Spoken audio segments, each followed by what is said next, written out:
Benjamin Netanyahu के सामने बड़ा संकट खड़ा हो चुका है। ईरान के सर्वोच्च नेता अली खामनेई ने अपने एनएसए को हिजबुल्लाह के गढ़ में भेजा है। हिजबुल्लाह का गढ़ यानी कि लेबनान की राजधानी बैरूत, और बैरूत से जो 3 बातें निकलकर सामने आई हैं उसे लेकर व्हाइट हाउस तक हड़कंप मच गया। अगले कुछ दिनों के अंदर पश्चिम एशिया में एक नया फ्रंट खुल सकता है। वैसे खबर यह भी है कि इजराइल अब ईरान पर फिर से स्ट्राइक करने का प्लान बना चुका है। जब गाजा में बम फट रहे थे, जब गाजा पर बंकर बस्टर गिर रहे थे, इसी दौरान 24 घंटे के अंदर इजराइल ईरान के बीच बहुत बड़ा उलटफेर हो चुका है। ईरान ने इजराइल के खिलाफ हिजबुल्लाह को फिर से सुपर एक्टिव कर दिया है। हसन नसरल्लाह की बरसी पर ईरान के राष्ट्रीय सुरक्षा परिषद के सचिव अली लारिजानी पहुंच गए लेबनान। लारिजानी ने बैरूत पहुंचकर साबित कर दिया कि ईरान हिजबुल्लाह के साथ खड़ा है। हसन नसरल्लाह के बेटे जवाद नसरल्लाह यानी कि जूनियर नसरल्लाह ने भी कह दिया है कि हिजबुल्लाह हथियार नहीं डालेगा, यानी कि इजराइल को टक्कर मिलती रहेगी। यह है लेबनान की राजधानी बैरूत, जिसमें दक्षिण का ये इलाका हिजबुल्लाह का गढ़ कहा जाता है। हजारों लोग जुटे हैं। मौका हसन नसरल्लाह की बरसी का है। ये लोग उसी जगह इकट्ठा हुए जहां पर नसरल्लाह की कब्र है, और यहां लगे पोस्टर बता रहे हैं कि हिजबुल्लाह सुपर एक्टिव हो चुका है और उसको फिर से सक्रिय करने वाली ताकत ईरान है। नसरल्लाह की बरसी पर हिजबुल्लाह के मौजूदा चीफ नईम कासिम का वीडियो संदेश दिखाया गया। नईम कासिम ने साफ साफ कह दिया कि हिजबुल्लाह जंग के लिए तैयार है। जहां पर नईम कासिम का भाषण चल रहा था, वहां आसपास लगाए गए पोस्टर्स में ईरान के सर्वोच्च नेता अली खामनेई की तस्वीर थी, और साथ में कई जगह हसन नसरल्लाह की तस्वीरें लगाई गई। ये वीडियो देखकर नेतन्याहू की फिक्र बढ़ जाएगी, क्योंकि नईम कासिम ने कह दिया है कि हिजबुल्लाह के लड़ाके हथियार नहीं डालेंगे। इस युद्ध में वो कुर्बानी देने से पीछे नहीं हटेंगे।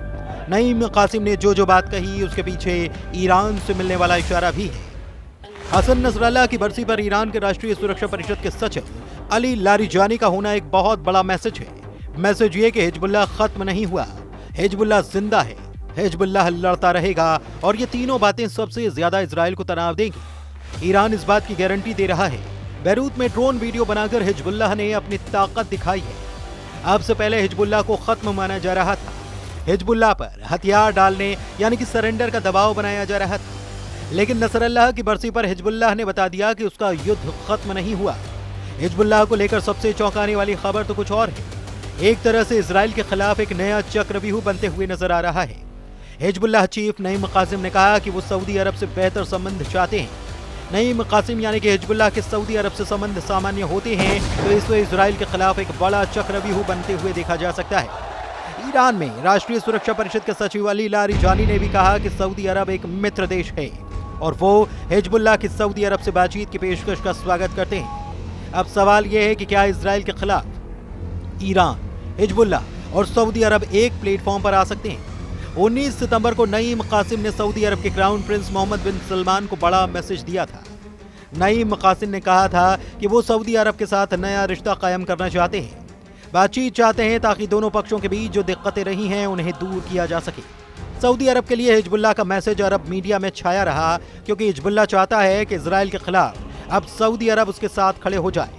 कतर से लेकर तुर्की और बाकी अरब देशों से लेकर इजराइल तक हर जगह यह खबर छाई रही। गजा में इजराइल की बमबारी, 66,000 लोगों की मौत और 700 दिनों से ज्यादा चली आ रही जंग को लेकर पश्चिम एशिया में बहुत कुछ बदल चुका है। हिजबुल्लाह को लेकर अरब देशों का नजरिया भी बदला है, क्योंकि इजराइल से लगने वाली सीमाओं में सिर्फ लेबनान का हिजबुल्लाह ही रहा है जिसने इजराइल को टक्कर दी। लेकिन ये टक्कर भी हसन नसरल्लाह की मौत के बाद से कमजोर पड़ी है। हालांकि अब बैरूत में इकट्ठा हुई हजारों की ये भीड़ बता रही है कि हिजबुल्लाह फिर से खड़ा हो रहा है। ठीक एक साल पहले 27 सितंबर 2024 को लेबनान की राजधानी बैरूत पर इजराइल का हमला हुआ था। इतने धमाके हुए कि हिजबुल्लाह की लीडरशिप को 100 मीटर गहरे बंकर में पूरी तरह से खत्म कर डाला। इजराइल ने एक साल पहले हिजबुल्लाह चीफ हसन नसरल्लाह को मार डाला था। तब हिजबुल्लाह कमजोर जरूर हुआ, क्योंकि उसकी लीडरशिप पर बार बार हमले हुए। अब 27 सितंबर 2024 को याद करने के लिए बैरूत में हजारों लोग इकट्ठा हुए। पोस्टर्स में हिजबुल्लाह के उन तमाम कमांडर्स की तस्वीर है जिनको इजराइल ने लगातार हुए हमलों में खत्म कर दिया। इसमें कोई शक नहीं कि लेबनान में इजराइल का दायरा बढ़ा है। इजराइल की फौज लेबनान में भी घुसी, लेकिन फिर उसे वापस लौटना पड़ा। अब 24 घंटे के अंदर बेंयामिन नेतन्याहू को मिला है बड़ा चैलेंज। ठीक उसी तारीख जब नसरुल्लाह को मारा गया, उसके एक साल बाद यानी कि 27 सितंबर 2025 जूनियर नसरल्लाह यानी कि हसन नसरल्लाह के बेटे जवाद नसरल्लाह ने दी है बड़ी वार्निंग। जवाद नसरल्लाह का दावा है कि हिजबुल्लाह से हथियार छीनने के बारे में सपने में भी नहीं सोचा। ईरान के सर्वोच्च नेता अली खामनेई भी कह चुके हैं कि हिजबुल्लाह की ताकत कोई नहीं मिटा सकता और उससे कोई हथियार नहीं छीन पाएगा। बैरूत में मनाई गई बरसी में जूनियर नसरल्लाह यानी कि जवाद नसरल्लाह को भी देखा गया। जवाद नसरल्लाह को बहुत उम्मीदों के साथ देखा जा रहा है। हिजबुल्लाह कैडर लेबनान में हिजबुल्लाह का शक्ति प्रदर्शन बता रहा है कि इजराइल को चौकन्ना रहना पड़ेगा। तो क्या जूनियर नसरल्लाह ने हसन नसरल्लाह के मिशन को पूरा करने की ठानी? जहां नसरल्लाह पर बंकर बस्तर बम बरसाकर उसे हमेशा के लिए खामोश कर दिया गया, वहां से हिजबुल्लाह की एक नई जंग का शोर सुनाई दे रहा है। क्या जूनियर नसरल्लाह का दावा बता रहा है कि फिर जिंदा हो चुका है हिजबुल्लाह? क्या हिजबुल्लाह को ईरान से फिर मिलेंगे हथियार? क्या यमन के बाद हमले के लिए तैयार है लेबनान? बेंयामिन नेतन्याहू कैसे तोड़ेंगे हिजबुल्लाह का नया अवतार? इन सब के बीच ईरान को अलर्ट करने वाली बड़ी खबर रूस के विदेश मंत्री ने दी। जब से रूस के विदेश मंत्री सर्गेई लावरोव ने कहा है कि ईरान पर फिर हमला हो सकता है, तब से तेहरान में रेड अलर्ट है। सिग्नल साफ है कि इजराइल कोई बड़ी तैयारी कर रहा है, जिसकी खबर पुतिन को हो चुकी है और उन्होंने अब ईरान को आगाह भी कर दिया है।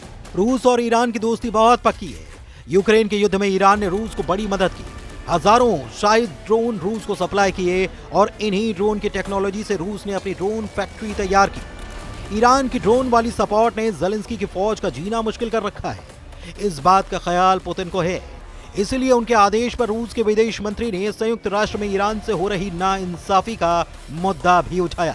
एक बात साफ है कि ईरान और रूस साथ साथ हैं और ईरान हिजबुल्लाह को फिर से खड़ा करके बाकी अरब देशों का गुट बनाने की भी कोशिश में लगा है। कतर पर हुए इजरायली अटैक ने पहले ही अरब वर्ल्ड को इजराइल के खिलाफ कर दिया है। लेकिन दूसरा सच ये भी है कि लेबनान में हिजबुल्लाह और यमन में हूथी के अलावा इजराइल से लड़ने की ताकत अब तक किसी अरब देश ने नहीं जुटाई है।